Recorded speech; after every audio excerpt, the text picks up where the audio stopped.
Greetings, friends. It's me, Women, and I just come out to do another video concerning the blasphemy law in Pakistan, which is pretty interesting. I was going to work the other day, and NPR ran this article, this commentary, but this is off the CNN World.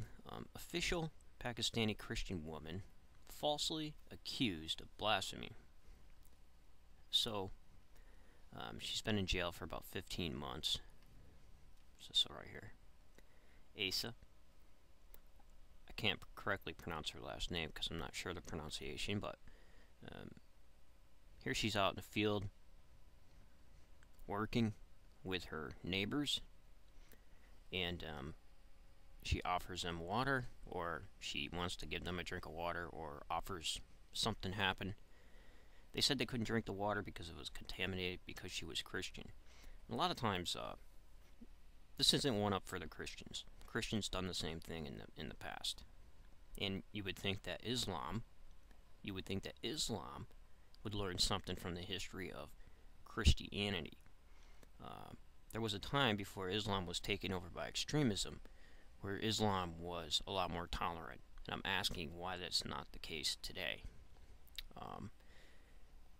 But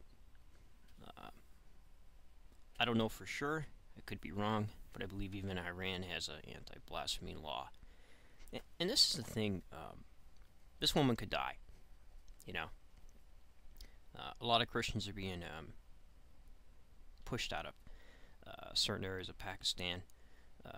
They're being protected by the Kurds, and not only Christians, other religious groups, and their places are being, their houses and homes and churches are being bombed, just because they happen to be another belief system. And this is the thing, and I really worry about this here in America, especially with Islam pushing the anti-blasphemy policies through the UN, or trying to. This is the kind of stuff this could lead to. And even in the beginning, Ireland, 2010, put in place a new blasphemy law. So this could be you and me, friends, at some point. Religion doesn't kill, people do. And when you mix nationalism with religion, it's like acid. It eats everything up. And it's probably one of the most dangerous forms of religion, when a belief system ends up hijacking nationalism. You get these sorts of policies and these sorts of rulings and these sorts of behaviors come into surface. And this is the ugly side of religion. I'm a huge religion fan. I love religion. But this sort of thing right here, friends, is nasty. So, she could have been a Hindu. Like I said before, Christians have done this in the past. They've had blasphemy laws in the past. They've burned people at the stake. But the thing is that a lot of times, people who are gung-ho on all these blasphemy laws, until it happens to them, they don't fully understand how terrible it is. A lot of times, some belief systems would have policies put in place where they're really horrible to their neighbors. Judaism was one of them. And once they were exiled to the Babylonian Empire, the same kind of things that they used to do to their neighbors happened to them. They didn't like it, friends. So a lot of the ideas changed about that. This is not happening in Islam, and it needs to. We cannot have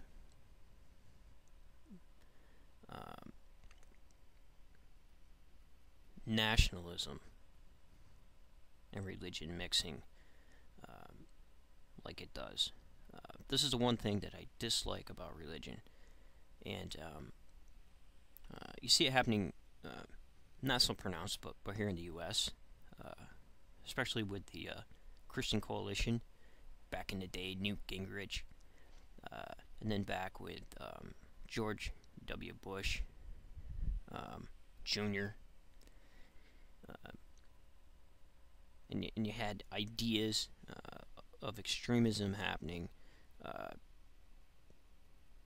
where the far right was pushing policies, electing Supreme Court judges, conservative judges to the bench. A really good documentary on the whole thing, which really nails it, is the film Jesus Camp.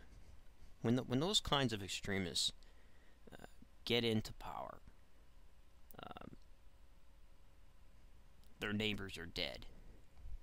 Their neighbors and anybody who disagrees with them are dead. That's where it's going, friends.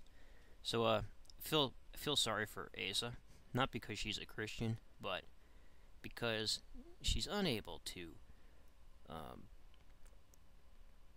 say what she thinks. And this was done in retaliation, arguing with Islam and the Islamic belief system that these other women had. And I remember, friends, sitting with my grandfather in the living room and debating religious ideas and theology while we listened to radio preachers when I was a kid. I used to spend a lot of time with my grandfather. That's where I get it from. And now I lean more towards agnosticism heavily, but because of these very kinds of these types of abuses. So I don't know what you think.